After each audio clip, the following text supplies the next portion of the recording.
Build a man a fire, and you'll keep him warm for the night. Build a man of fire, and you'll keep everyone warm. Forever! Welcome back, Desert Bluffs! Before we begin today's broadcast, I have some fantastic news to share with you all. As I have mentioned before, I am now living inside of the radio station since my apartment block was composted. A few nights ago, while I was wandering about late at night, I heard a strange, high-pitched rumbling noise. Then, the lights began to flicker. And then, suddenly, a great river of orange and green flames erupted from the manager's office. It raced down the hallway towards me, and I felt a searing heat within my bones as I dove for cover behind a pile of disused floppy disks. The warmth radiated outwards from within me, a bubbling, burning that I haven't felt for such a long, long time. And when I stood up, I looked down the hallway and saw the entire management suite was engulfed in roiling flames. Yes, that's right! Station management has returned! I am so happy that management has returned to our radio station. I just cannot stop smiling. I would have told everyone sooner, except that I was summoned to the office for an update. Apparently, after a blast of searing pain and blinding light that left me catatonic for 26 minutes as it rifled through my brain like flipping cards in a Rolodex, it decided I was worthy to speak at. It demanded to know why none of the priests were performing the requisite sacrifices, so I told it about the severe negative population growth that Desert Bluffs is currently experiencing. And it judged me worthy of being interim radio host until Kevin gets back. And also, it put me in charge of human resources, and accounts payable and receivable, and sales and janitorial, and a few other mid-level management positions that I couldn't quite understand. However, I couldn't just take the positions. I, as head of human resources, had to interview myself for the positions that I was going to occupy. And it is against protocol to only interview one applicant for any of these positions, so I also conducted interviews with a mostly dead fern that I found in the front lobby, and the motivational poster that Paul's mom gave us for her sponsorship. Between all of these interviews and the paperwork that I had to fill out before I flung it into the flames that swarmed around the management suite like a swarm of angry bees, I've had to spend around 67 hours working non-stop to get everything caught up and properly filed. But it was worth it to have management back. In fact, management wishes to take some time during the broadcast to share a very important message with all of you.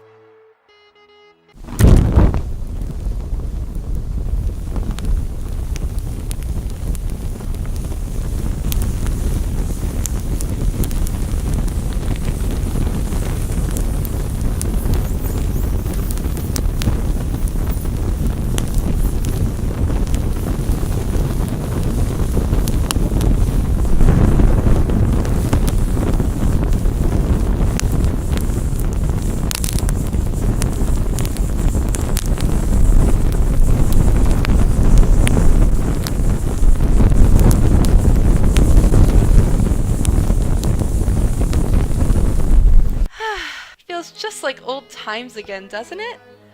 Now, if only we could find a way to get Kevin back sooner. I mean, get him back sooner because he was always going to come back. It isn't like I ever thought he would stay away. Never, never. I need to go wash my hands. Please listen to this pre-recorded newscast while I step out of the studio for a moment. In a prepared statement released earlier this morning, the Desert Bluffs interim government announced that Christopher Hatch, who was previously a moderately high-ranking member of the interim government's ecclesiarchal branch, has been promoted to press secretary. His duties as press secretary appear to be focused around using heavy weights to compress various objects until they are flat. Whether or not these objects extend to living beings such as wild coyotes and dangerous criminals was not expressly stated, but I think we all know what was implied. With Christopher Hatch leaving the ecclesiarchal branch, there is bound to be a shuffling of personnel within the interim government. It is expected that within the next 4 to 6 weeks, we will start to see some vacancies within the interim government begin to pop up. If you're looking for a new job, keep an eye on the Desert Bluffs daily paper for job postings. Okay, I'm back. Just in time to tell you about the community event happening later today. I'm sure you've all seen the signs around town advertising an ice cream social today. This ice cream social is being held by the Office of Festivities as a way to get to know everyone a little better. And by get to know, I mean gather the latest biometric data on all registered residents. Census takers will be recording your fingerprints, footprints, retinal scan, DNA sample, blood type, height, weight, median body hair length, and radiation signatures. Attendance at the ice cream social is, of course, mandatory. Not that you'd want to miss it anyway. The Office of Festivities has promised to provide an ample supply of ice cream in classic flavors such as vanilla, chocolate, strawberry, and Rocky Road. Paul and I have been exempt from the ice cream social, as the nature of our jobs requires that we stay here broadcasting to all of you. So head on down to City Hall and eat an extra scoop for the both of us. And now for some community announcements. The Scavengers Guild would like to thank all of the citizens who participated in their recent recruitment drive. They say it was a total success, and with any luck they will not hold such an event for at least another month or so. Those of you who were recruited, and who survived the process, can pick up your initiation packet at Sal's Pet Store downtown. It is recommended that you bring tongs, or at least a pair of sturdy gloves, when you go to pick up your initiation packet. It seems that the filing cabinet in which the packets are stored has been infested with angry hamsters. Earlier this week, a community think tank was formed to address the growing problem of our absentee sun. As you are all aware, the sun over Desert Bluffs now sets for about half the day. This is, of course, completely unacceptable. Most of our town runs on solar panels, and without adequate sunlight, it is becoming increasingly difficult to continue our daily schedules here in Desert Bluffs. So far, the think tank has come up with several ideas to keep the sun from setting. They've considered writing a message with rocks in the desert, politely asking the sun to please stay put. They are also working on plans for a community event where we all gather together to recite a message to the sun, loudly asking it to stop setting. They have also floated the idea of building some sort of structure so that one or more people can get closer to the sun and ask it to stay up in a more personal manner. The think tank meets on Thursday nights at the old concrete factory, and anyone who is interested in participating is more than welcome to attend. The Desert Bluffs interim government would like to remind all residents to please stop disposing of live animals in the pit in the center of town. You know, the pit? The one that emits a gray steam that smells of sulfur in the early mornings? Yeah, that's the one! As you all know, the live animal disposal system is in place for your benefit. So please don't dispose of your live animals in the pit. It's beginning to suffer from indigestion. Deceased animals and animal byproducts are still A-OK though. This has been Community Announcements. Paul is signaling to me from the sound booth that we have received a telegram. Let me just pop over there and see what it says. Just a second. Okay, it looks like this telegram is another announcement regarding the ice cream social, taking place right now. The interim government would like to make it abundantly clear to all residents that yes, the ice cream social is mandatory, and of course there is actual ice cream there. They wouldn't lie about something like that, would they? Of course, I do need to make a minor correction. They do not have Rocky Road ice cream, they have Gravel Road ice cream. But really, it's 6 one way and a half dozen the other. It is vitally important that all registered Desert Bluff citizens attend, as the ice cream social is being used as a sort of impromptu census-taking opportunity. I know some of you out there might be thinking, but Terry, the interim government gets blood and tissue samples from me every month. And yes, I know. But this telegram reiterates that they are recording a different sort of data, and that if you don't attend, it is incredibly likely that you will be reduced to your elemental components by the swarm of nanites that is going to be released later today. The interim government has decided that, in order to combat the growing problem of dangerous criminals lurking in our midst, all registered citizens will be added to a biometric registry, and anyone not on the registry will be subjected to disassembly by nanites. A census worker did stop by earlier today to collect data from both Paul and myself, so we're both already registered. But all of you out there listening ought to head down to City Hall, get some ice cream, and get your data recorded. I have been told that the disassembly process is not that bad. For the nanites, that is. You, on the other hand, will briefly dream of experiencing the most horrific pain you could possibly imagine, because that imagined pain will be nothing in comparison to the incredibly uncomfortable process of disassembly. Seriously, it will seem like a 6-week vacation in comparison, because that's how long it will take for your consciousness to fade. We wouldn't want any of our valued citizens to have to go through such a stressful ordeal. So while all of you out there head on over to the Ice Cream Social, a word from our sponsor. Do you ever wake up before your alarm clock goes off? And when you look around your room, it seems strange, unfamiliar? A thick, sweet smoke of ceremonial incense still seems to linger in your lungs and nostrils, and you could have sworn you were standing before a great fire not moments ago. As you sit up, the coppery taste of blood in your mouth and the rustling of phantom feathers far away combine to result in confusion, disorientation. Everything seems gray and colorless. The air seems dusty and dry. Well, nobody else feels that way. That's because they enjoy eating at Brugger's Bagels. Stop being such a weirdo and learn to conform. Brugger's Bagels, where normal people eat. So now, why don't we take a look at the community calendar? Oh, wait, before we do that, Paul is flagging me down. We seem to have another telegram. This one is written in all caps. Let me just see here. Oh, goodness. Alright, a few things of note. First, the nanite swarm has been released.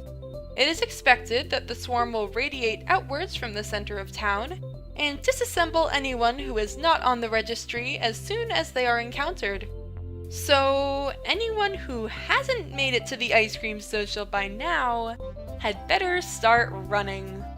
Side note, trying to outrun a swarm of nanites is a great cardio workout. If you are one of the residents sprinting towards City Hall right now, make sure you record this activity in your calorie log to ensure your rations are appropriately adjusted. Second, it appears that the census worker who collected Paul and I's data earlier today must have entered the data incorrectly, or possibly saved the files in the wrong location. Either way, neither Paul nor I are in the system, and judging from this telegram, the nanites will almost certainly arrive here at the station before another census worker does. I need to go try and resolve this situation as best I can, or at least start filing the appropriate paperwork for my untimely demise.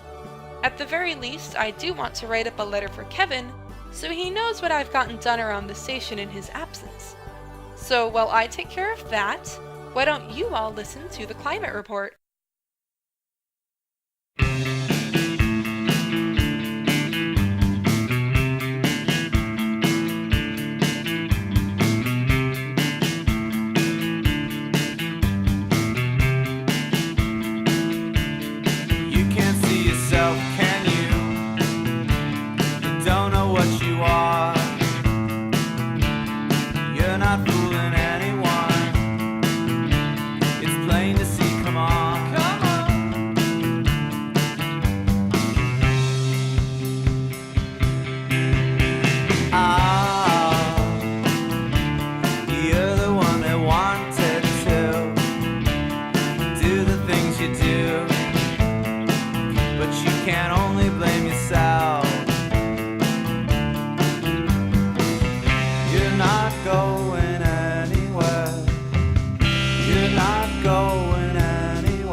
don't know how much I care. Oh, I can take it. Oh, you call me what you will. I don't mind. You're amazing, you. Yes, you. You're a wonderful surprise. You're not going anywhere. Alright, you'll see, I swear, never put you down. I only wanna build you up. We wanna build you up. We wanna build you up. Don't wanna get you down. We wanna build you up. We wanna build you up. We wanna build you up. Don't wanna get you down.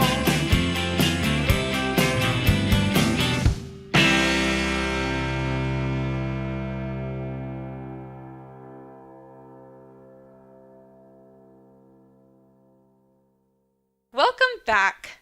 Gosh, am I glad to be able to say that, or really to be able to say anything at all. I'm sure you're all very curious about what happened during the break, so I'll give you the short version. The nanites did show up, a mass of glittering smiles shining in the sun, and they appeared to have every intention of disassembling both Paul and myself. As I stood there, my only regret was that I would not be able to complete my broadcast as planned, thus failing my town and disappointing Kevin when he does return and hears of this. However, before the nanites were able to gain access to the sound booth or the recording studio, the door to the sound booth slammed open on its own. Paul stood in the doorway holding in one hand a device covered in wires and buttons and a flashing red light, and in the other a large black box. I'm not sure where he got it, seeing as owning black objects was placed under heavy restrictions a couple years back. Note to self, need to talk to him about that later. At any rate, as I stood there, moments from, well, stuff, Paul activated the device in a shower of sparks and chirps, and the nanites swarmed around his hand. Into the box he threw that device, and the swarm of nanites followed right behind. It was only a matter of seconds until the box was securely closed and locked. And seeing as the nanites are solar powered, they stopped attempting to disassemble the box almost immediately. I'm going to wrap it up with some festive wrapping paper left over from last month's biannual Festival of Fights and label it definitely not a surprise gift. I'll just store it in the station bathroom for now, until we can find a better place to keep it. Oh, Desert Bluffs, I cannot even express to you how happy I am to be alive and breathing and speaking to all of you. Because I'm always happy to be alive, but I feel a special need to point it out right now. I am so glad you are all listening, from the radios in your homes and vehicles and on top of lampposts and hidden in shrubberies.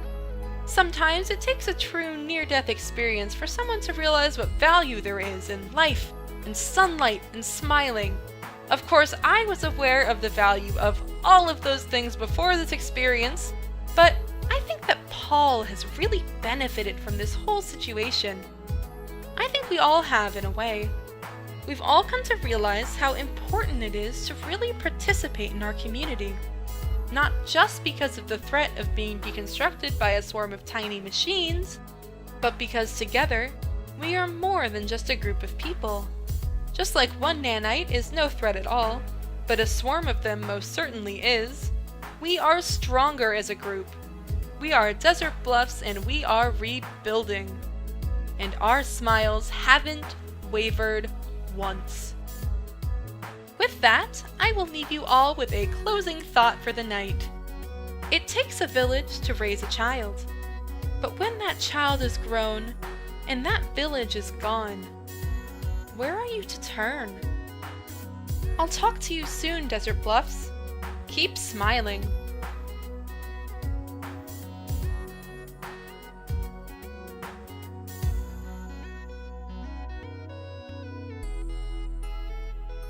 Welcome Back Desert Bluffs is a fan-made podcast based upon locations and characters from Welcome to Night Vale, which is the intellectual property of Commonplace Books. The voice of Terry is me, Ren Connolly. This episode's climate report was Build You Up by Love Story in Blood Red. Information about the climate report and other sounds used in this podcast can be found in the description below. If you like what you heard, or if you've got something you'd like to share with the class, send an email to welcomebackdesertbluffs@gmail.com.